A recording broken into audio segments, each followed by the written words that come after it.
Salamat po pala kay Congresswoman Jervy Luistro sapagkat hindi na po kami mahihirapan dito na gumawa ng content at video para ipaalam lamang dito sa mga tangalista at mga kritiko ni BP Sara na walang ebidensya ang impeachment na isinampa nila dahil mismong sa bibig na ni Luistro nanggaling wala silang sapat na ebidensya. Walang i-present na ebidensya. Di ba? Ngayong araw na to, March 19, di ba? Mismong sinabi at sa bibig ni Luistro nanggaling, citation lang daw mula dito kay Redon yung mga pinagbatayan para sabihin na sufficiente daw ang grounds ng impeachment kay Sara Duterte. Nang tinatanong siya ni Ping Lacson ay ni Ted Filon, anong sabi niya? Hindi pa naman daw ito yung panahon para mag-present ng ebidensya at ganun kabigat yung quantum of evidence. Walang ebidensya. Bakit daw sila bumoto na sufficient daw yung grounds, di ba? Ang sagot naman niya doon, individual decision daw yun ng mga miyembro ng Justice Committee. Hay, nako. Putek na yan. Ngayon, mga tangalista, kayong mga kritiko ni Sara Duterte. Parang kumakampi ngayon sa amin si Luistro.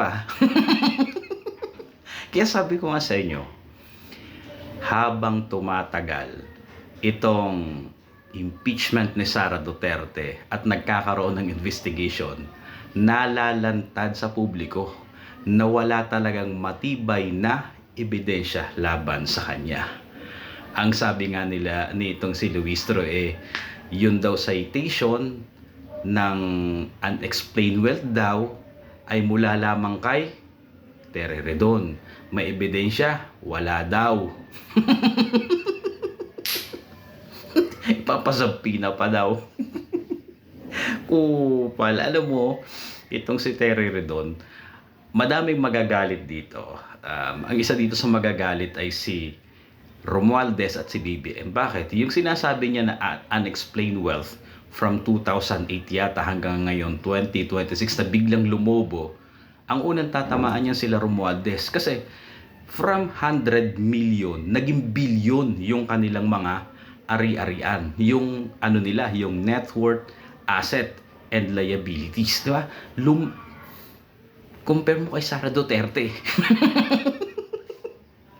Kaya ako, ano ba to si Redon? Baka ito, tanim ito ni Sara Duterte dyan . Kasi yung sinasabi niya, tatama kay Romualdez at saka kay BBM. So, kayong mga tangalista at umaasa na may impeach si Sara Duterte, yun ang sagot. Kaya hindi na kami maghihirap dito. Bala ko pa naman gumawa ng video uli . Ba't hindi sinagot ni Sara Duterte? Ayun na. Sagot na yun ni Luistro. Ang sabi niya, walang ebidensya. Magpi-fishing expedition pa sila. Fishing expedition? Pukit na yan . Hay!